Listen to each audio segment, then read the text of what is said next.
Welcome to, sadly, the final lecture in this wonderful series, from which we all have profited enormously. For those of you who have not yet signed up for tomorrow's symposium, I have very sad news, namely that it is fully subscribed, so you're too late. Which is, I think, is really a testimony to the impression that the talks have made and the importance of the subject. So perhaps for this we should soon open up the symposium registrations for the next instance of the Humanitas Scholarship, which in fact I can announce will be Xu Bing, who's a famous Chinese artist, and so we'll go from strength to strength, if I can say it that way, which is wonderful. Just to remind you, the first lecture that David gave was sort of an overview of 20th century modern Chinese history, a tour d'horizon of the 20th century Chinese literature done in sort of focusing on three major dilemmas, if I can put it that way, of Mara poetry, of the homunculus, and finally Nobel dilemma that sort of petered out. The second lecture was a fascinating discussion which really focused on sort of investigation of what Shuqing might mean at one of the most traumatic periods in Chinese history and in Chinese literature, in which Shen Zongwen stood central. The topic of today's talk is sailing to the Sinophone world. And I'm not going to say much more than to invite David, and I'm sure that we'll have a long discussion afterwards, because, of course, as we all know, this is becoming an increasingly complicated, important, but also contentious topic. So please join me in welcoming David.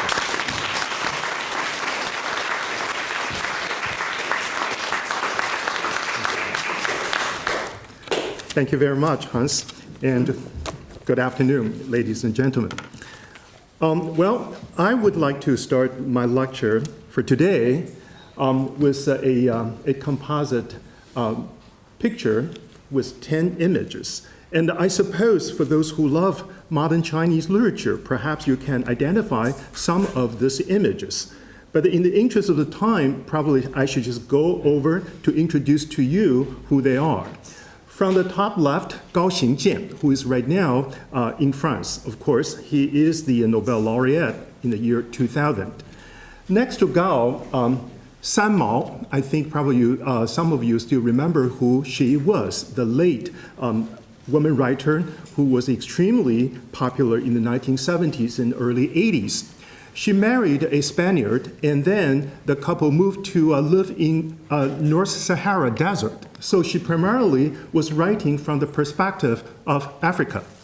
The third person probably you should be familiar with is Mr. Ma Jian, a Shandong native. In the 80s, he became famous because of his writings about his own Tibetan experience. Then after 1989 Tiananmen incident, he exiled himself overseas, and eventually he chose to stay in this country, the Britain. The next one, Eileen Zhang, the eternal Eileen Zhang, I think everybody loves her. She was based in Shanghai in the 1940s, extremely popular writer for her very decadent view of Chinese historical turmoil. And then 1952, she left China for good. Eventually, she came to the United States through Hong Kong. The one on the top right, Bai Xianyong, I think, again, this is somebody who everybody may be quite familiar with, a Muslim writer, son of one of the most important warlord generals during the Republican period. After 1949, he and his family first went to Hong Kong, and eventually they moved to Taiwan. But in early 1960s, Bai Xianyong moved to the United States and has lived in the United States since then. The lady on the left row, on the far left, Li Zishu, who is a Chinese-Malaysian writer, currently traveling, actually, London, São Paulo, Brazil, actually, Beijing, and Kuala Lumpur. And Dong Qizhang, a writer based in Hong Kong. The lady in the center, Zhu Tianwen, who is an extremely established woman writer based in Taiwan, and she represents the so-called second-generation mainland Chinese writer in Taiwan. This lady Yan Geling, who was born in Shanghai, and she actually is still quite active on the scene of literature in China. But she married an American diplomat. So actually, for the past several decades, she has been traveling all over the world. And right now, she's in Germany. And finally, Ha Jin, who was born in Harbin, and he went to the United States in the mid-1980s, majoring in British American literature. After 1989, he chose to stay in the United States and has since decided to create in English. So these writers are prominent names. Actually, I guess most of my audience know at least a couple of the names. But normally, we don't find their names or works in the textbooks in the PRC. When we talk about the modern Chinese literature, these names usually don't come to our mind in the first place. But then, what about this gentleman? This is the pride of Cambridge, Mr. Jin Yong, right? Before 1997, he was regarded as a Chinese language writer living in a British colony. After 1997, well, now he has been more or less enlisted to the canon of Chinese literature. So is there such a kind of magical thing as to how we decide the national identity of these writers? And that is a question we want to look into for the rest of the talk of today. So basically, I'm talking about the two issues. On the one hand, Chinese literature. That's the term we have taken for granted. And we study Chinese literature, we love Chinese literature, and we are talking about Chinese literature on this occasion. But I am introducing a new terminology or new term that is Sinophone literature, or in Chinese, 华语语系文学. And this is a neologism. And definitely, this was a term first invented in mid-1990s, and then became more and more popular actually over the past decade. And no doubt, when we pronounce the word Sinophone, other associations come to our mind. Words such as Anglophone, Francophone, Hispanophone, or even Nipponophone. So with these phones, right, we immediately are thinking of something more than just merely literary articulations. We are thinking of the general historical, political context, particularly in terms of colonialism and post-colonialism. So no doubt that this particular term, Sinophone, carries the connotation of some kind of a colonial or post-colonial imaginary. But the question is, do I agree with such a kind of definition? That probably will be debated later in today's lecture. But no matter what, we probably want to know in the first place the sort of semi or mild colonial implication of this terminology.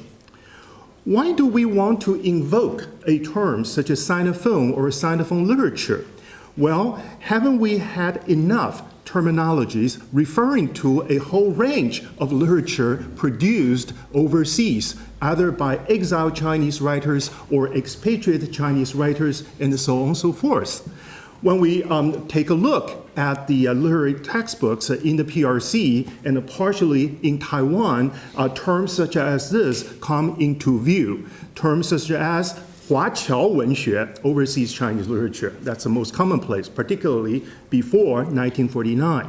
华文文学, Chinese language literature. 世界华文文学, world Chinese language literature. But very strangely, this world Chinese language literature does not include PRC literature, because there has to be some distinction to be made here, 内与外, interiority versus exteriority.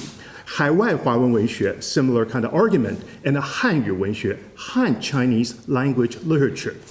So why do we still want to invent yet another term, as if these terms are not good enough for us to understand, appreciate the corpus of literature produced outside mainland China in the contemporary era? Well, to begin with, let's just take a look one definition as to what is a Sinophone.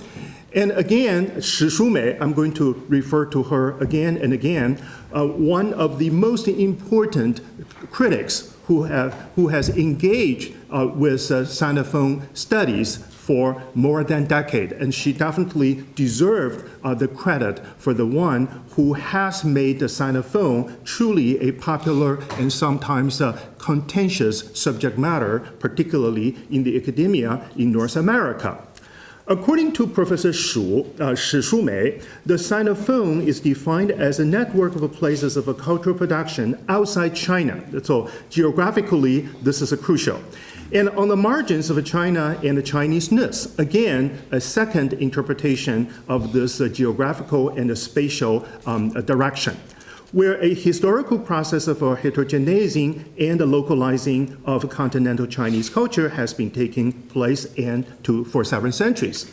So here, Professor Shi's point is that she wants to call attention to a phenomenon of literary cultural production that has happened overseas China. So here, this distinction between mainland China versus overseas Chinese communities has been stressed again and again. And then, following that, the second paragraph, the Sinophone, therefore, maintains a precarious and a problematic relation to China, similar to the Francophone's relation to France. Here, Professor Shi just reveals her own agenda. That is, her argument is based upon a kind of a post-colonial intervention with colonial literature called Sinophone or Francophone or Anglophone and so on and so forth. But again, let me just reiterate my point. Do I really agree with this? We will see. But for Professor Shi, one thing we should definitely pay attention to. That is, when we come to the issue of Sinophone literature, we want to argue that Chinese or Chinese language is not a monolithic discourse. We want to argue that Chinese language is merely one of the numerous articulations or utterances of this huge so-called Sinitic Tibetan language family. Even on the China side, on the Sinitic side, we can already identify more than 100 dialects, poplite, different kind of expressions regarding the Chinese-ness of a Chinese articulation or language. And altogether, Sinitic Tibetan language family comprises more than 400 language expressions. So Chinese or Tibetan or whatever, here we're really talking about the multiple and the plural ways of expressing your experience in this particular area. On the China side, probably we have quite a number of Chinese background, or should I say Sinophone background listeners, and probably you don't always speak the so-called perfect Mandarin Chinese called 普通话. After all, this 普通话 was merely an invention after 1940s. And we each may have some kind of dialect. We may have some kind of toplect we are actually better at. And we actually are mastering a couple of so-called Chinese language all at once. So here, even under the heading of the Sinitic part of a Sinitic Tibetan language family, we can already talk about a kind of a heteroglossia. That is the plural expression of Chinese linguistic experiences. Think about Hokkien, Cantonese, Hakka, Shanghainese, Wu dialect, and so on and so forth, right? And here, to say nothing of the fact that there are 55 minorities or 55 peoples in China. So supposedly, each of these minorities has its own kind of a way of using its own kind of a linguistic experience for communication. So how do we come to terms with such a kind of a plural phenomenon of Chinese language? That will be the beginning point of the Sinophone discussion. And to support my point, I want to introduce this page. This is actually an official announcement given by the PRC Ministry of Education, the date September 5th, 2013. The headline is 中国目前仍有4亿多人口不能使用普通话交流. More than 400 million Chinese people still cannot communicate in 普通话. This sounds like kind of unlikely, right? Aren't we always listening to Channel 11, 标准的普通话中央电视台, right? CCTV. And aren't we always watching the same Chinese or Han Chinese language soap opera, 后宫甄嬛传, and so on and so forth, right? We are having fun. And how come the Ministry of Education of the PRC express worries about this phenomenon? And the fact is that we may have this very pervasive 普通话 standard Chinese to be circulated, disseminated as it is prescribed by the government. And of course, all the news media, all kind of media terms help facilitate the circulation of Chinese or standard Chinese. But still the fact is that as long as we think of the Sinophone plurality in China, and we cannot help thinking of the multiple languages being used on this land. And no wonder, at the end of the press conference last year, the Ministry of Education, PRC, made it very clear, 发展普通话，共筑中国梦. So that is, again, part of our Chinese dream. We want to have the whole Chinese population to speak the same language. Of course, this monolinguistic control of the population definitely part of a national agenda. It doesn't happen only to China, but still the whole size of the population in China and the very complex system of linguistic expressions in China make this case all the more intriguing and sometimes even contentious for us to think about. But no matter what, to conclude for this part, I'm talking about a kind of a situation of the so-called heteroglossia. This is a term I borrowed from the Russian critic Mikhail Bakhtin. And I sort of played on words by changing the color of that 华, 众声喧哗, and I made it a 众声喧哗. This China is always a kind of a heteroglossic China. It's always a China full of different kind of noises, soundings, and so on and so forth. And this Sinophone heteroglossia is not limited only to dialects or toplects, the multiple developments of different kind of local languages. It also should include social dialects. I'm quoting Bakhtin, characteristic group of behavior, professional jargons, generic languages, languages of generations and age groups, tendentious languages, languages of the authorities, of various circles of passing fashions. Are we always using different languages in communication? When some of the students here spoke to me very, very respectfully, Professor Wang, I need your advice and so on, but you don't talk always like that. When you talk to your boyfriends or girlfriends, you use actually different kind of a language. So here, we're talking about this kind of a so-called heteroglossic development of language, and that's the language which helps generate our imagination and our multiple forms of agency. So for the following, I'm going to develop my argument into 3 parts. In the first part, I'm going to quickly introduce the critical genealogy as to the development of Sinophone studies over the past 25 years. In the second part, I'm going to introduce a debate, actually primarily the debate between Professor Shishu Mei on the one hand and myself, David Wang, on the other. And the third part, I'm going to make my own proposal, a kind of a polemic proposal simply for the sake of a discussion. And certainly I welcome your feedback and criticism. So here, part 1, critical genealogy. So all starts with the fundamental question, what is China, right? This is a kind of cliche questions we want to ask again and again when we come to the field of China or Chinese studies. What constitutes the so-called Chineseness when we come to the field of sinological studies or China studies? Is China a political entity, either the PRC or the ROC, which is almost a passé now? Whether this is a cultural tradition when we talk about China, 文化传统, or does China represent a historical continuum? It's a kind of continued development of civilizations, of political engagements over hundreds or even thousands of years. Or is China a form of a communal life? We live together, we live in a way we call the Chinese way of living.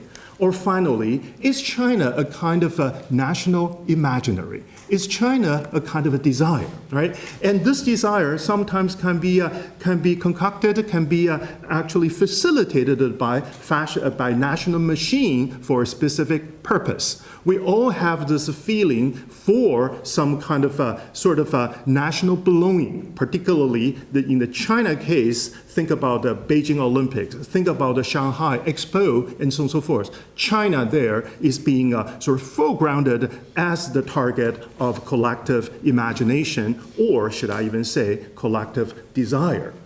But for today, I'm not going to cover all these very general questions. Instead, I want to argue that this whole idea about the Sinophone debate or discourse sort of started to take roots in the early 1990s. Again, history is important. And we are talking about post-1989 Tiananmen incident that served as a kind of watershed, as a kind of a divide line for overseas Chinese scholars and writers first, eventually for writers and scholars on the mainland to rethink the question, what is China? So here, a really quick run. We started with Professor Wei Du, who at that time, 1990s, was a professor at Harvard, and of course he, even to date, is a leading scholar of modern Neo-Confucius or Confucian studies. Professor Du offered the idea of a cultural China in 1993, as opposed to the political existence of socialist China. And he argued that maybe we cannot change the status quo of that political entity or that political sovereignty. Maybe overseas Chinese can at least think of a different kind of a collective, sort of a communal life we call 文化中国 or cultural China. And of course, for Professor Du, this culture has to be rooted in Confucianism. But again, question has to be asked. Do we have only Confucianism to talk about when we come to the issue of Chinese culture expressions at large? And following that, Wang a Singaporean Chinese scholar who was born in Indonesia and then educated in Beijing and Australia. And then eventually he moved back to Singapore, and right now still a very, very important senior scholar in Southeast Asian studies. He has argued that instead of this kind of overarching vision of 文化中国 or cultural China, we should talk about 实践的中国性, China as a kind of pragmatic engagement with local experience. Wherever you stay, wherever you live, you carry out your Chinese legacy and you make a new interpretation of and adaptation to this Chinese sort of imagination, cultural knowledge, or whatever in light of your local knowledge and experience. The third person, Leo Li, who is my predecessor at Harvard, instead talking about 游走的中国性. This is a Chinese identity always on the move. And Professor Li is a big promoter of Chinese cosmopolitanism. Of course, for him, we always want to take the marginal stance vis-a-vis the mainstream discourse about China. And we want to talk about this marginality as a new privileged perspective from which to view and understand and critique China at the center. So here, this kind of a marginal Chineseness or Chineseness on the move seems to speak to one generation of overseas Chinese scholars' kind of a desire. You don't want to really sort of settle down. But of course, I was always joking that you need a good passport to be a good Chinese on the move, right? And usually you don't want to wait too long in line for this and that visas. So probably a Chinese American scholar is a little bit more privileged with his American passport in this regard. And finally, Professor Wang Lingzhi, based at UC Berkeley. And again, this is someone who started out being a scholar on Mid-Eastern studies, but somehow he was converted to Chinese studies in 1970s. But Professor Wang had his own agenda at that time. He was coming to the United States in 1948, and certainly he grew up in a kind of bilingual and a bicultural circumstances. So he wanted to highlight the fact that for overseas Chinese, we always need to master the so-called structure of dual domination. That you have to recognize your continuously shuffling kind of experience. And particularly, you want to play with your identities in such a way as to really highlight your existence. So these voices represent the first generation of scholars who want to engage with the issue of Sinophone experience or Sinophone articulations. But basically, they still have that China somewhere in their mind. On this page, however, by contrast, I want to introduce to you a group of younger generation of scholars who now have a very different takes upon what is China or what constitutes Chineseness.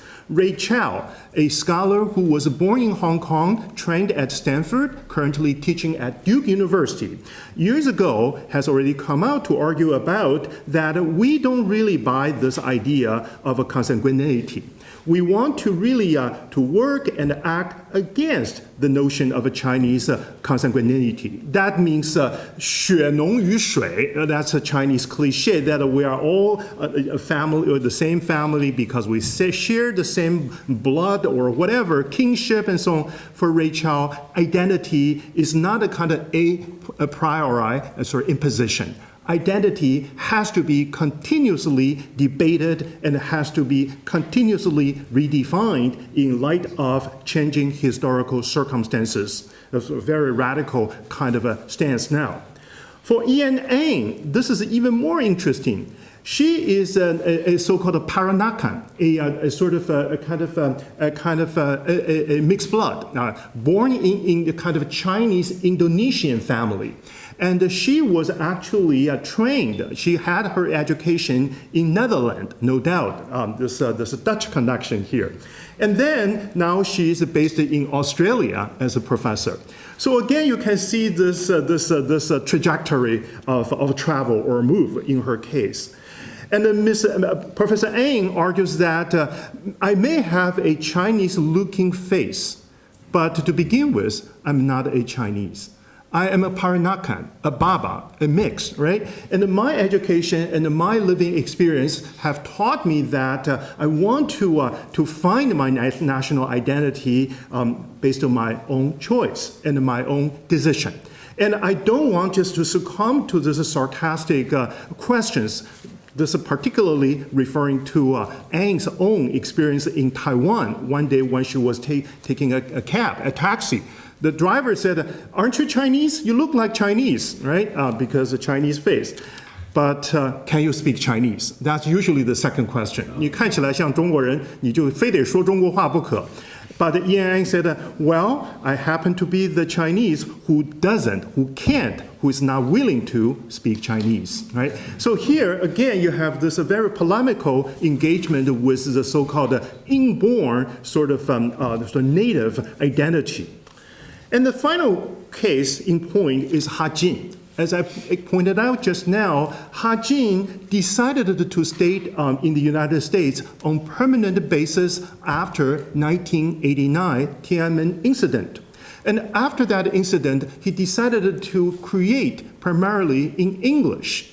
So it's interesting, right? This is a Chinese-born writer. He was actually a member of a PLA, 曾经是解放军, before he came to the United States. And he got his PhD at Brandeis University. And his English is really not that good. After all, this is our second language. But after this traumatic experience of the Tiananmen incident, Hajin felt that he just couldn't create in Chinese anymore. And therefore, at the ceremony for his winning the American Book Award, the highest honor of creative writing in the United States, Hajin said, I thank English because I have chosen myself to be exiled to English. And this English language has given me yet another life. So again, language here has become something which can be traveling from one identity to another, from one linguistic culture to another. So language doesn't have to be fixed as that internal essential thing anymore. So here I've given you a really quick run of those different soundings in the arena of Sinophone utterances. But this is a sort of a kind of preview of what I'm going to be more serious about in the next 30 minutes. In recent years, actually in recent 5-7 years, we happen to have a couple of books addressing the complexity of the China studies overseas and actually also on the mainland. To begin with, I repeat, Shi Shumei definitely is a leading scholar, really processing the whole agenda of Sinophone studies overseas. And this is a book she published in 2007. And in one-liner, her strategy or her sort of methodology is a Sinophone as a kind of vehicle of resistance vis-a-vis the hegemonic power, the essentialist power of Chinese culture. So I will go back to Shi Shumei later. Perhaps equally, we want to pay attention to Shi Jingyuan, Jing Tu, a professor based at Yale University.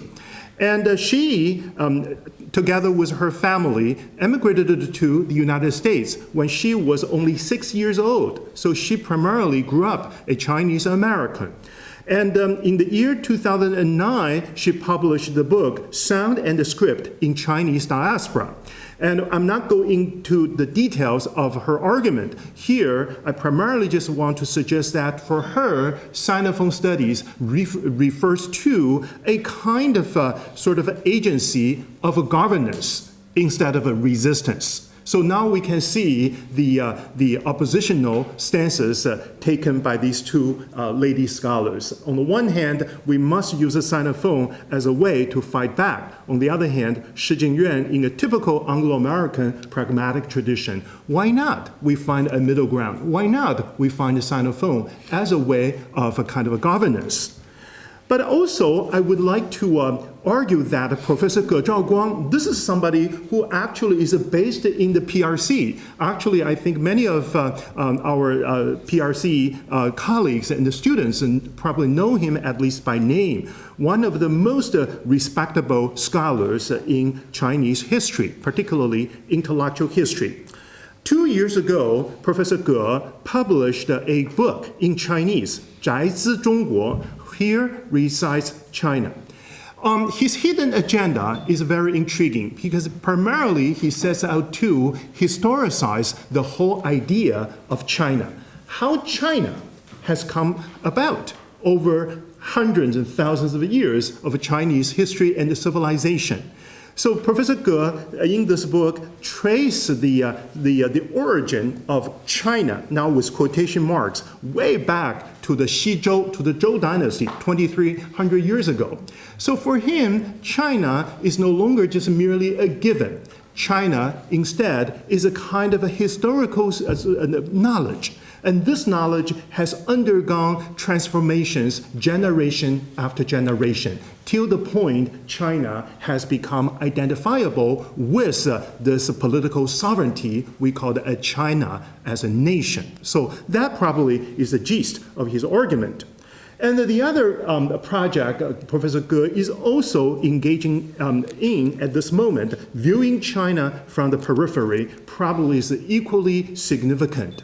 That is, when we talk about China, we no longer just look at China as that kind of essential or essentialist existence. We actually want to take a kind of perspective here, particularly the so-called perspective of the peripheries from those countries or civilizations around China, looking at how this nation, how this civilization has come into existence, has come to change again and again, not just now, but perhaps in the future too.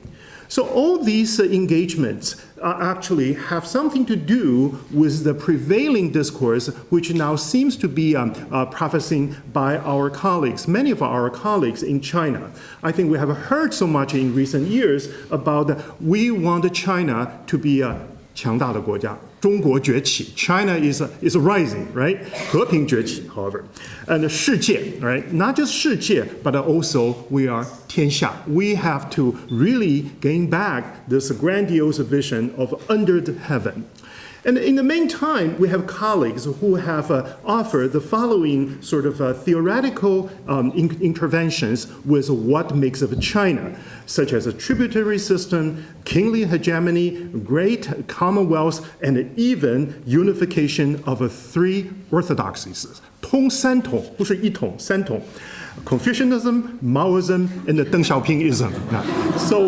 So these are colleagues currently working really hard to really thinking of China as that wholesome, wonderful existence we call our nation. It is also in this context I'm making a suggestion that perhaps we need a counter discourse. We need a different perspective from which to reflect upon the tenability and availability of all these models, be it called 国家世界天下朝贡王霸大同 and even 通三统, right? This is why probably yet another rationale for my engagement with Sinophone studies. And now, part two. We have now two different kind of sort of stances with regard to the theoretical sort of parameters of Sinophone studies. I will first introduce part one, post-colonialism, and then follow up by introducing, hopefully, the argument about post-loyalism. As I said earlier on, Professor Shi Shumei based her research on Sinophone studies upon the concept of a post-colonial model or agenda. And for her, Sinophone studies, I quote here, locates its objects of attention at the conjuncture of China's internal colonialism. That's one keyword. And Sinophone communities everywhere immigrants from China have settled. Second keywords. So basically, she drew her inspiration primarily from Francophone studies. And for her, China, in the first place, ought to be regarded as a huge colonial empire, right? And then, from the perspective of post-colonialism and multiculturalism, we want to challenge this empire. We want to challenge this colonial empire. And how do we do it? At least we have 3 points to make. First, continental colonialism. That is, ever since Qing dynasty, China has become a kind of imperial and imperialist hegemony. China may have not conquered many countries sort of across the Pacific or Atlantic. It's not a maritime empire. But we want to argue that China is a continental empire, a continental colonial empire. If you don't believe it, think about Tibet, think about Xinjiang, think about Mongolia, and so on and so forth. All these regions, either in the southwestern part of the Chinese territory or almost close to the area of Inner Asia. All these regions were in one way or another succumbing to this so-called colonial hegemony of the Qing dynasty. That's the first argument. And secondly, settler colonialism.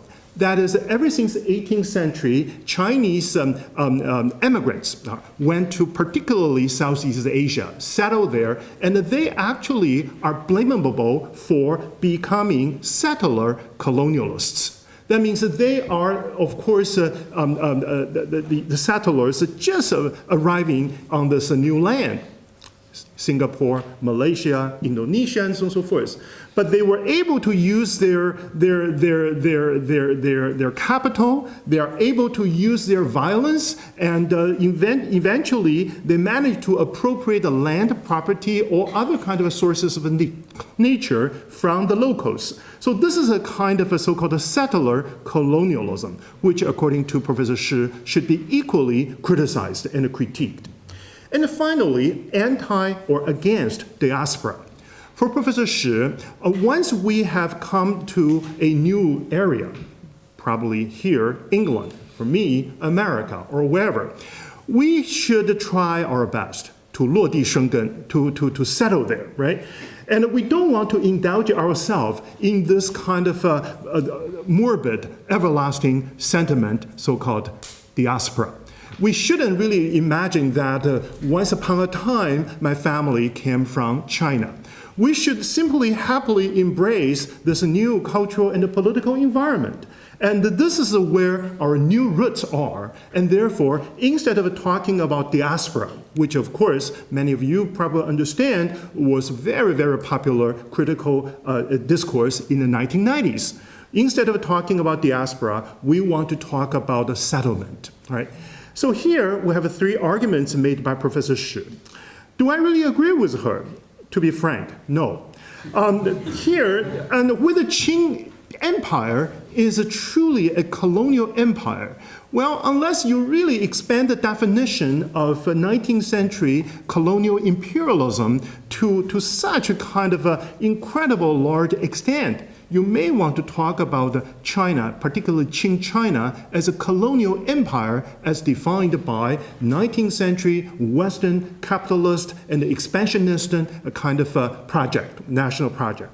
So here, I feel a little bit nervous about this, to say nothing of the fact that the Qing Empire or Qing Dynasty was established by Manchus.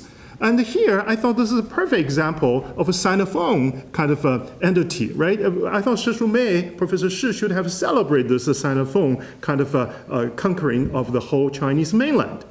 And the second, the settler colonialism, this is something I would like to endorse.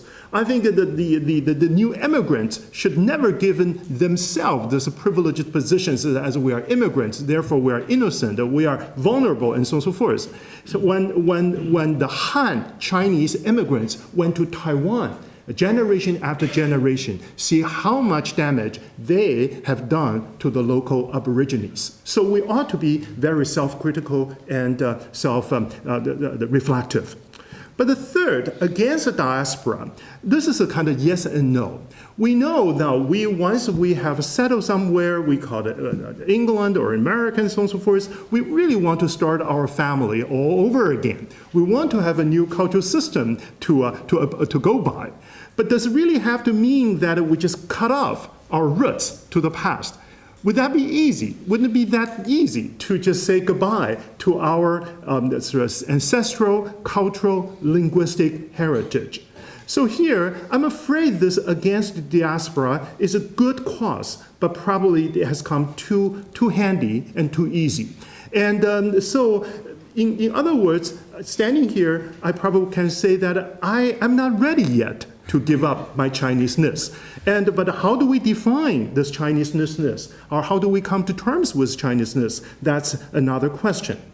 But again, in the bottom line of Professor Shi's argument is something I feel nervous about. That is, for her, Sinophone studies should still be based upon a very clearly sort of demarcated kind of a geopolitical kind of imaginary. That is, Professor Shi's project primarily addresses Sinophone production outside mainland China. And she wanted to use the Sinophone as a critical tool with which to resist, to critic, or hopefully to even subvert mainland China, particularly mainland China as a political regime. My observation is this. I understand that this strong oppositional politics. I think she has her rationale, no problem whatsoever.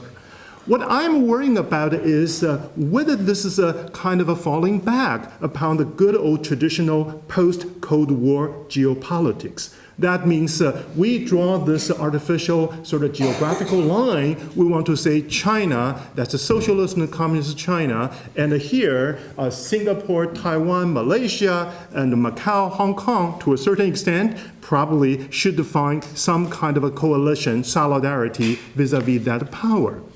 As I said, after 1997, things have become a little bit kind of prickly. Because before 1997, according to Professor Shi, Hong Kong was a Sinophone community. After 1997, Hong Kong was a sellout. I don't know. But Hong Kong was being handed over back to China, and therefore Hong Kong has to be part of China. So this brings back the difficult question. When we study Mr. Jin Yong, we all love Jin Yong, right? Shall we call Jin Yong a 中国作家 or a 海外华语作家, right? And this is very, very crucial for Professor Shi. Obviously, for Professor Shi, Jin Yong, you cannot study him anymore because he's Chinese, right? We only want to study Sinophone subjects. But then the next question becomes even more intriguing. That is, for Professor Shi, while we don't study Chinese writer based on the mainland, we are allowed, however, to study non-Han Chinese writers from China. Does it make sense to you? In other words, Tibetan writers are still fine. Uyghur or Xinjiang writers are still fine because they are minorities, they are being oppressed by the Chinese government, and so on and so forth. And therefore, we want to side with them, we want to really support them. So here I'm afraid that we have got ourselves sort of involved in this endless kind of a geopolitical cartography business. We still are thinking in a very spatial way, right, of who is who, where is where. And we actually may have overlooked the fact that China is such an immense land, such an immense geopolitical space. And within China, although all these Chinese were holding a Chinese passport when they're traveling overseas, they do not necessarily speak the same language. This brings back my earlier argument about Sinophone. Look at Mr. Jia Pinghua, a writer based in Shanxi. I don't know anybody who has read anything by Jia Pinghua, or anybody has ever talked with Mr. Jia. I bet you can hardly understand what he's talking about because basically he's speaking in Xinqiang, Shanxi 的方言, dialect of Shanxi. And by contrast, Jin Yucheng, who became really popular in the year 2013 for his new novel, Fanhua, A Multitude of Flowers. And Shanghai 作家, so he ought to be a Chinese writer. We don't want to study him, right? According to Professor Shi's formula. But again, the question is that Jin Yucheng wrote this novel in Shanghainese, 是用上海话写的小说. So it really requires some kind of foreknowledge of Shanghai dialogue, the Shanghai dialect, so as to better appreciate this beautiful novel. But still, it's quite understandable. It's really a marvelous novel. So cases like this sort of prod us to think whether on China, on this mainland China, there aren't too many different ways of expressing the Chinese experience. Can we also call these writers' works kind of expressions of Sinophone literature? Why do we want to exclude these writers? Primarily just because they are PRC citizens, right? And whether this kind of approach has much reduced the forcefulness and the power of our agenda. And more examples, Huang Biyun from Hong Kong writing in Cantonese dialect the biography of a hooligan. Of the Taiwanese writer Chen Shuyao, who actually uses who actually mimics Taiwanese dialect describing a family saga that happened in Taiwan. So all these multiple expressions in linguistic terms should be brought into our arena for debate, for contention, for discussion. And then finally come to Professor Shi's favorite writers from mainland. Alai, well, we should be able to study him because he is a Tibetan writer. But I'm really sorry, but he's not a 100% pure Tibetan writer. What can we do with that, right? 他是嘉荣藏族, right? This is this is exactly where the big earthquake happened a few years ago. So Alai is, a Tibetan writer, but he's a Tibetan writer somewhere not so close to the Tibetan side, but closer to the Han side. So what to do with him? To say nothing of the fact that Alai now is the chairman of Writers Association of Sichuan 省的作协主席. So do we want to study him or not? Right? That's a question.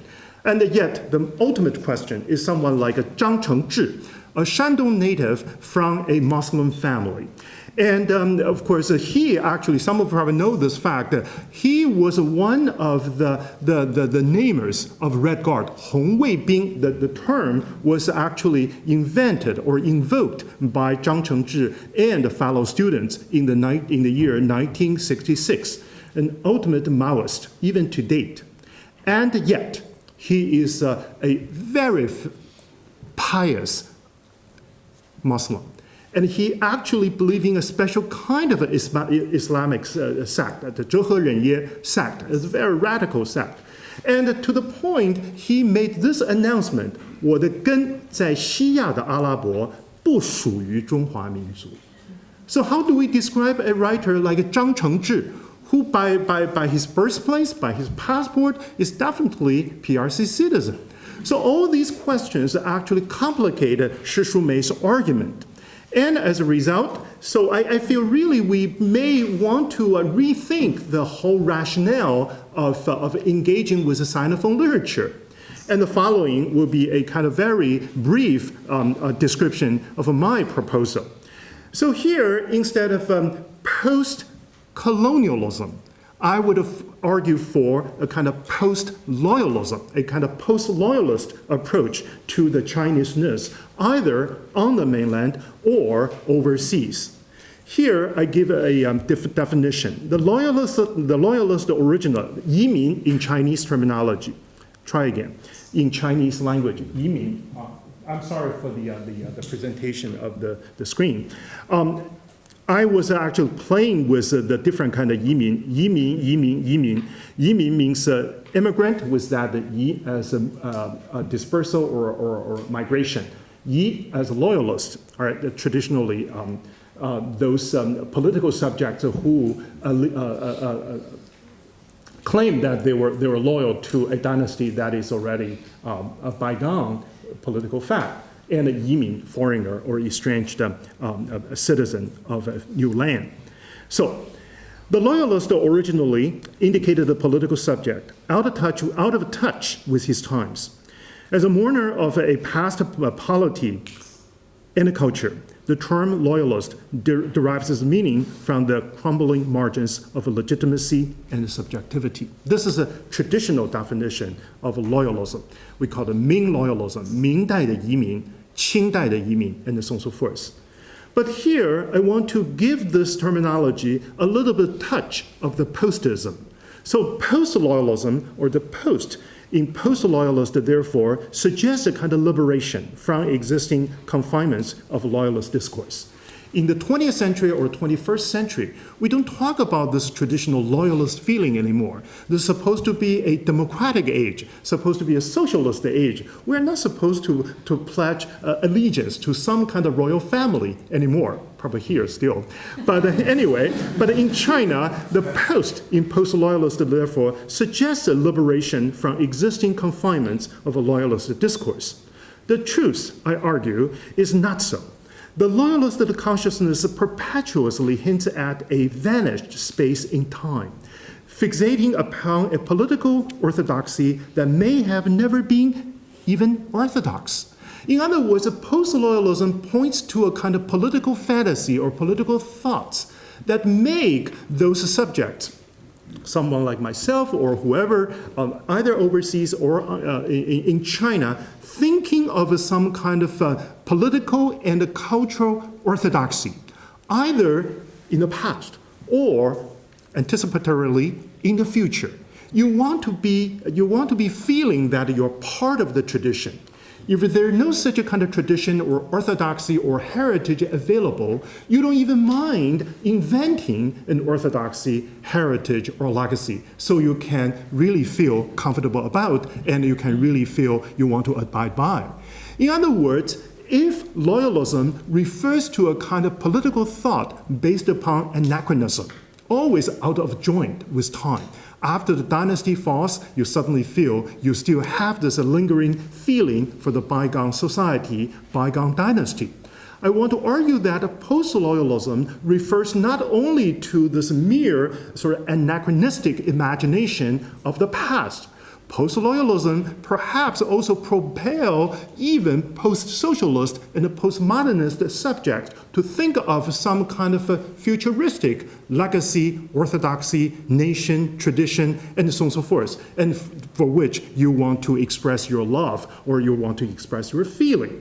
So here, I want to argue that post-loyalism serves as a kind of a critical interface through which we criticize our own residue loyalist consciousness, through which we want to really reflect upon the tenacious sort of attraction of the past or future in the name of a tradition to us. In the interest of the time, I want to argue only for the part of yi. In Chinese language, this yi min de yi actually has multiple implications. This yi, or loyalism, in Chinese could mean either 失去或弃绝, loss or lack, or it means a remnant, residue, or leftover. And more intriguingly, yi, or in another pronunciation, kui, yi min or yi liu, refers to a legacy and a gift. In other words, by arguing for post-loyalism, I want to suggest that in the Chinese experience, in the 19th and the 20th century particularly, colonial imposition never truly happened to the major portion of the Chinese land. And probably we can talk about Taiwan and partially Manchuria as once upon a time colonies of Japan or under the control of Japan or whatever. Other than that, if you really want to use a Western colonial experience to describe the Chinese political experience, particularly through the 20th century, probably it doesn't work that way, right? So why do we really want to stick to post-colonialism? That, for me, is a question. Instead, I want to argue that ever since early 19th century, when hundreds of thousands or even millions of Chinese chose or were being forced to flee China or to leave China to different kind of overseas Chinese communities to settle there, well, they actually voluntarily carried on their own legacy, their own tradition, and their culture. They were really not necessarily forced to transform their linguistic experience from one kind to another.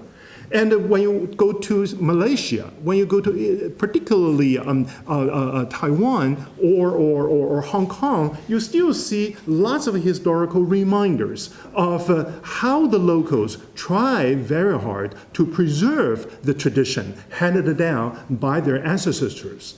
So here, perhaps for me, loyalism, or particularly post-loyalism, makes a better sense for our understanding of the Sinophone experience. But let me try again. Post-loyalism doesn't mean an ideology. Post-loyalism refers to a kind of a critical interface through which we want to examine our political unconscious. We want to examine, reflect upon our kind of sort of cultural fixations. Why sometimes it is so hard to let go of some bygone experiences? Why sometimes we have already settled somewhere and yet still we are not willing to sort of discard our heritage or a legacy in anticipation of a brand new life? Question like this should be asked, so on and so forth. All right? Now, I'm going to use the remaining moments to talk about the third part. I'm going to skip one example here, but I want to make my own sort of critical intervention with this whole paradigm of Sinophone studies. That is, I have juxtaposed two sort of key words here for your thought, particularly for your criticism. On the one hand, we want to talk about the politic of a root, right? 根的政治. On the other hand, this is a kind of a more intriguing. I'm trying to introduce the idea of the poetics of disposition. There's no good translation here, but in Chinese, that's 是. And I will explain right away what that means in my context. My argument starts like this. All along, we have argued about this Chinese-ness, Chinese history, Chinese memory, Chinese imaginary, mostly in terms of the politics of roots. And think about all these Chinese expressions with 根 as a part of them. 失根, right? Loss of roots. We are in Cambridge, we are like orchids without roots. 失根的兰花, right? Referring to the Yuan dynasty loyalist expression. And therefore, we want to 寻根, root seeking. And for all these Chinese set phrases, 落地生根, 叶落归根, 斩草除根, 根真蒂固, and so on and so forth. And all these are so convoluted and twisted. So formulating a kind of a sort of a political culture highlighting this kind of deep-seated sort of fixation upon roots, where you come from. And ultimately, Tang Junyi, one of the most important neo-Confucianists in 20th century, 1961, came up with this famous quote, 花果飘零，灵根自植, the drifting away of Chinese cultural flowers and fruits, the self-replanting of one's spiritual root. Right? That means we all want to find our roots wherever we are. We know some kind of spiritual, fantastic roots are there to support us. But, at the other extreme of the political spectrum, 35 years before, nevertheless, Lu Xun, however, came up with kind of a different argument. And he said we should denounce, denigrate, reject our roots. And instead of roots, he was arguing for a kind of politics of 野草. 野草根本不深，花叶不美，然而吸取露，吸取水，吸取沉死人的血和肉，个个夺取它的生存。So Lu Xun was trying to suggest that let's go by the philosophy of wild grass at the expense of the so-called roots. Let's get away of it. But either way, still, roots are still serving as a kind of a specter, ever sort of haunting us. And in this country, Stuart Hall, one of the most important post-colonialists, introduced the idea roots and the roots.